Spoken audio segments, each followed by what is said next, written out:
wabarakatuh. Halo teman-teman, pada video pembelajaran kali ini kita akan belajar tentang tata nama senyawa.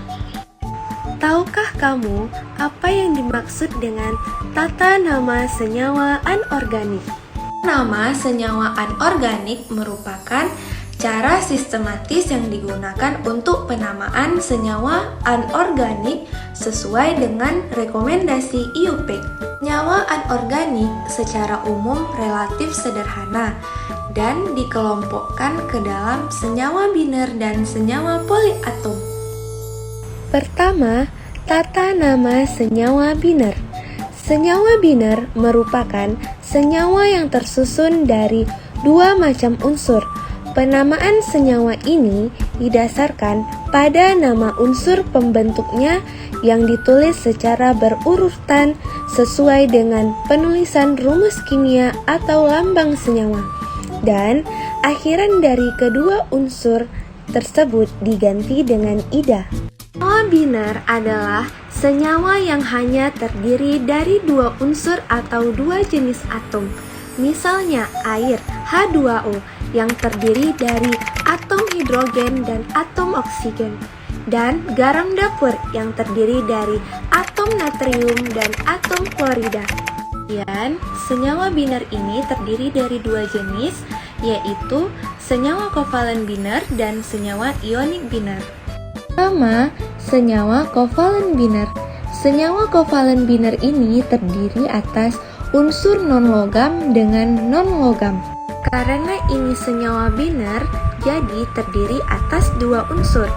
Penamaan senyawa kovalen biner ini, unsur pertama dimulai dengan awalan Yunani dan unsur kedua juga diawali dengan awalan Yunani, kemudian ditambahkan dengan akhiran ida.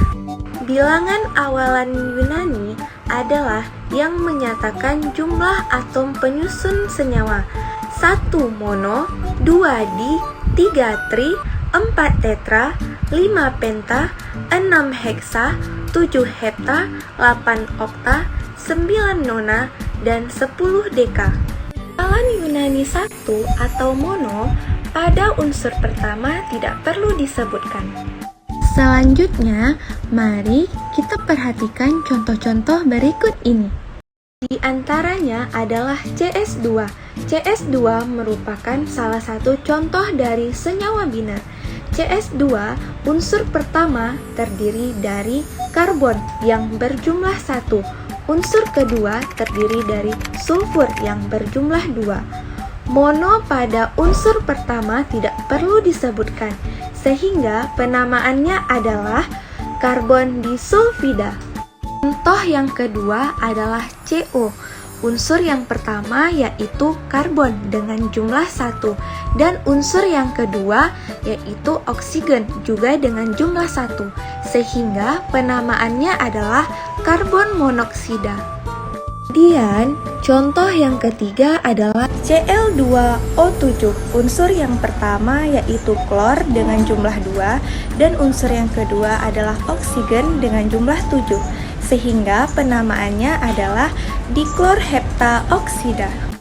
Dan contoh yang keempat adalah N2O5. Unsur yang pertama yaitu nitrogen dengan jumlah 2, dan unsur yang kedua adalah oksigen dengan jumlah 5, sehingga penamaan senyawanya adalah dinitrogen pentaoksida. Selanjutnya, senyawa ionik biner. Dapat kita ketahui, senyawa ionik biner ini terdiri dari unsur-unsur logam dan unsur-unsur non-logam.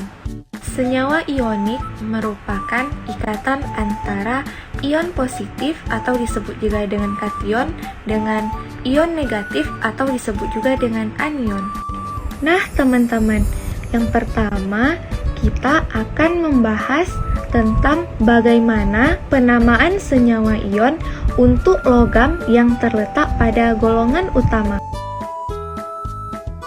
Muatan kation atau ion positif sama dengan nomor golongannya, kecuali Sn2+ dan Pb2+. Misalnya, Na atau natrium yang terletak pada golongan 1A, sehingga muatan kationnya adalah Na+.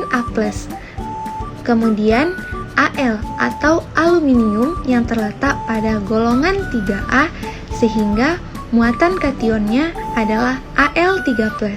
Selanjutnya, untuk anion, muatan ion sama dengan nomor logam dikurangi 8. Contohnya seperti es atau sulfur yang terletak pada golongan 6A. Bermuatan ion 6, kemudian dikurangi 8. 6 dikurangi 8 sama dengan -2, sehingga ionnya menjadi S2-. Kemudian, bagaimana cara penamaan senyawa ionik biner ini? Yaitu, nama logam biasanya diakhiri dengan ium dan ditambah nama non-logam dengan akhiran ida. Untuk lebih jelasnya, mari perhatikan contoh-contoh berikut ini. Contoh yang pertama adalah Ca3N2, sehingga penamaan senyawanya yaitu kalsium nitrida. Perlu diingat, ini adalah senyawa ionik, bukan senyawa kovalen. Jadi tidak ada awalan Yunani, sehingga namanya bukan trikalsium dinitrida. Selanjutnya, contoh yang kedua yaitu MgCl2 yang terdiri dari logam magnesium dan non-logam klorida, sehingga penamaan senyawanya adalah magnesium klorida, bukan magnesium diklorida. Selanjutnya, kita akan membahas senyawa ionik biner yang logamnya terletak pada golongan transisi atau golongan B. Penamaannya adalah nama logam ditambah bilangan oksidasi yang ditandai dengan angka Romawi, kemudian nama non-logam ditambah dengan akhiran ida. Jadi di sini kalian harus paham dan ingat kembali tentang penentuan bilangan oksidasi atau bilox. Contoh yang pertama adalah FeCl2. Cl terletak pada golongan 7A dengan jumlah bilox -1. Karena Cl berjumlah 2, jadi -1 dikali 2 yaitu -2. Ini adalah senyawa netral. -2 ditambah berapa untuk menghasilkan 0, yaitu +2. Sehingga nilai bilox Fe adalah +2. Untuk penamaannya, nama logam adalah besi, kemudian ditambah dengan bilox besi adalah 2 yang ditulis dalam kurung menggunakan angka Romawi yaitu 2. Kemudian ditambah dengan non-logam yaitu klor yang diakhiri dengan ida, sehingga penamaan senyawanya adalah besi 2 klorida. Kemudian contoh yang kedua adalah Fe2O3. Bilox O adalah -2. -2 dikalikan 3 yaitu -6. -6 ditambah berapa untuk menghasilkan 0, yaitu +6. Karena Fe-nya ada 2, jadi bilox Fe adalah +6 dibagi 2 sama dengan +3, sehingga penamaan senyawanya yaitu besi 3 oksida. Bagaimana semuanya? Semoga kalian paham ya dan bisa mengerjakan latihan soal mandiri yang ada di bawah ini.